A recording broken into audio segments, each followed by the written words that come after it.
अल्हम्दुलिल्लाह पंहिंजे ॻोठ खां मुहबतुनि जे मर्कज़ चाहतुनि जे मर्कज़ दरगाह आलिया सुमराणी शरीफ़ रवानगी आहे।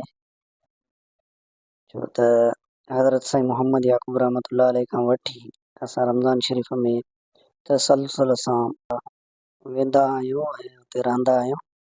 सो अॼु दरगाह सुमराणी शरीफ़ में ख़तमुल क़ुरान जी तक़रीब बि आहे ऐं उते कहिड़ा कहिड़ा मंज़र हूंदा, छा हालात हूंदा, केरु महिमान हूंदो, कंहिं सां मुलाक़ातूं थींदियूं ऐं अॼोकी 27 रमज़ान मुबारक जी राति कीअं गुज़रंदी इन जे मुतालिक़ इंशाअल्लाह अव्हांखे जेको आहे त हिन असांजे पहिरें व्लॉग में सॼी मालूमात ॾिबी।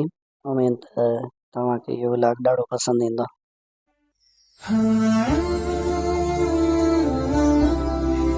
हॉस्पिटल खां वेन जी सवारी जेका त असां इस्तेमालु करे रहिया आहियूं। अमूमन वेन जी ॾाढी सवारी ॾुखी आहे, उन जो सफ़र ॾाढो ॾुखियो आहे।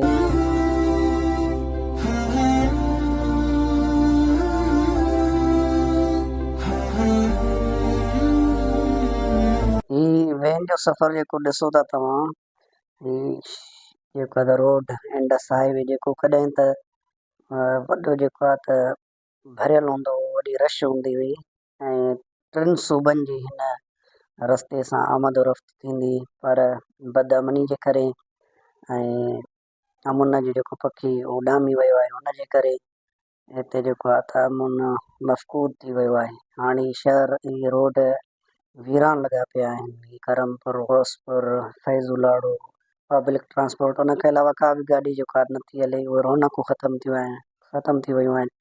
दुआ कयो त अल्लाह तबारक व तआला असांजे ज़िले जूं रौनकूं ॿीहर बहाल फरमाए।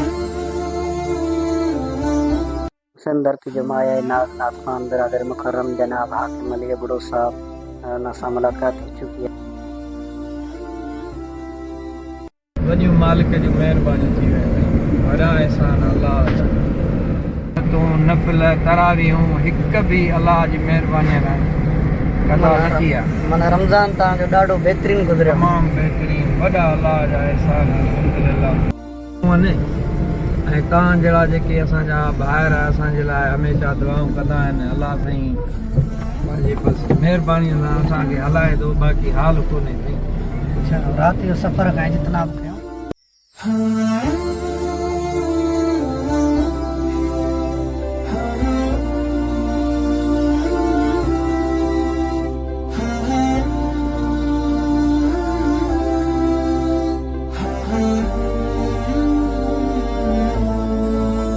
दरगाह आलिया सुमराणी शरीफ पहुची चुका आहियूं हिन वक़्तु। अल्हम्दुलिल्लाह ॾाढी आसीस ईंदी आहे जॾहिं असां दरगाह सुमराणी शरीफ ईंदा आहियूं, सुकून ईंदो आहे। छो त असांजे मुर्शिदनि जो मस्कन आहे। जेके दोस्त न आया आहिनि भला साईं निसार न आयो आहे जेको आहे उन लाइ तव्हां छा था चओ?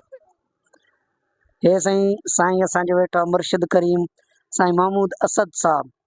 हे साईं असांजे दुआनि जा दर आहिनि।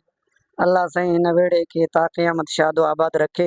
मुर्शिद मुरीदनि ॾे वञी करे दावतूं खाईंदा आहिनि, मानी खाईंदा आहिनि, उन्हनि जे लाइ एतमाम थींदो आहे। पर अल्हम्दुलिल्लाह हीअ असांजी वाहिद मोहबतनि जो मर्कज़ ऐं दरगाह आहे। हिते असां जहिड़ा मुरीद अची करे साईं जन जूं दावतूं खाईंदा आहिनि। सो अॼु असांजी मेज़बानी कई आहे साईं मोहम्मद उसामा साहब। अल्लाह तबारक व तआला उनजी ख़िदमत खे क़बूल फरमाए। भाऊ हिन ते तव्हां छा चवंदव? कमेंट ॾियो। मोहबत आहे साईं जो 27 ते असांखे पंहिंजे आस्थाने ते मदू कनि था। अल्हम्दुलिल्लाह साईं उसामा साहब बिलख़ुसूस साईं जो हुकुम हूंदो आहे त हर साल ख़तमुल क़ुरान जी राति तव्हां असांजा महिमान थियो, कुझु हमद ऐं नातूं बि असांखे ॿुधायो। सो अलाह जी महिरबानीअ सां इफ़्तारीअ खां अॻु में पहुचाऊं। मुल्क में अमन कोन्हे, चयो त भाउ महिल असां पुॼूं। हाकिम साहब तव्हांजे साम्हूं पेश करे रहियो आहे, चओ त उन शेर खे ॿुधां। वञनि था रमज़ान जा रोज़ा रखनि था, जेके माण्हू मदीने वञनि था रमज़ान में रोज़ा रखनि था। उहे वक्त भरिया हन जेके उहे भाग भरिया हन जेके रमज़ान में उमरो कनि था जेके माण्हू मदीने वञनि था रमज़ान जा रोज़ा रखनि था जेके माण्हू मदीने वञनि था रमज़ान जा रोज़ा रखनि था उहे वक्त भरिया हन जेके उहे भाग भरिया हन जेके रमज़ान में उमरो कनि था जेके माण्हू मदीने वञनि था रमज़ान जा रोज़ा रखनि था मिलनि था पोइ राही मके ॾिठनि था एहराम जे सूरत में एहराम जे सूरत में काबे जा तवाफ़ करनि था जेके माण्हू मदीने वञनि था रमज़ान जा रोज़ा रखनि था दर थी हाज़िर दिलदार जे दर थी हाज़िर साईं ते सलातूं पढ़नि था जेके माण्हू मदीने वञनि था रमज़ान जा रोज़ा रखनि इहो था हर हर ॾे राति क़द्र जी परवर कनि अर्ज़ इहो था हर हर ॾे राति क़द्र जी परवर कनि अर्ज़ इहो था हर हर हर महीने में अहिड़ी प्यारी हर महीने में अहिड़ी प्यारी के राति बिलोचे लहनि था जेके माण्हू मदीने वञनि था उहे रब आणे शहज़ादे खे बियो माणे मीराणी पुॼे उते जाते मीराणी पुॼे उते जाते दीदार सनेण ठरनि था जेके माण्हू मदीने वञनि था रमज़ान जा रोज़ा रखनि था अॼु दरगाह अली सुमराणी शरीफ़ में ख़तमुल क़ुरान जी जेको आहे त महफ़िल बि आहे जामिया मस्जिद अल क़ादिर में जिते ज़ीनत तरावी ऐं जेको आहे त तरावीह जो जेको इमामत कराए रहियो आहे बहितरीन आलमेदीन हज़रत मौलाना बिरादरम सद्दाम हुसैन भयो साहब हुनखे लख लख वाधायूं हुजनि उन जी तक़रीब खे पुर रौनक बणाइण जे लाइ बाबा हाकिम अली साहब तशरीफ़ फरमा थिया आहिनि हे पुर रौनक मंज़र आहिनि दरगाह अली सुमराणी शरीफ़ जे तक़रीब ख़तमुल क़ुरान जा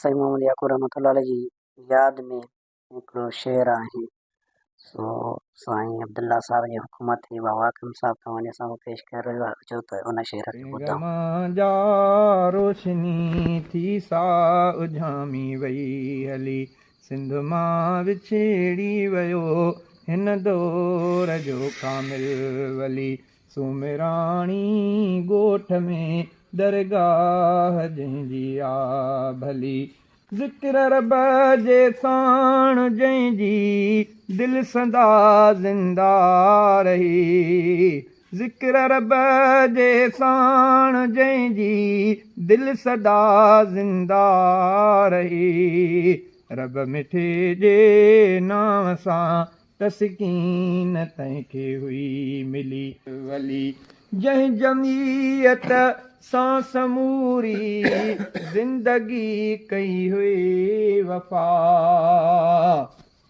जंहिं जमीयत सां समूरी ज़िंदगी कई हुई वफ़ा हक़ जमीयत खे ई सम्झी जंहिं वती हक़ जी गली सिंध मां विछड़ी वियो हिन दौर जो कामिल वली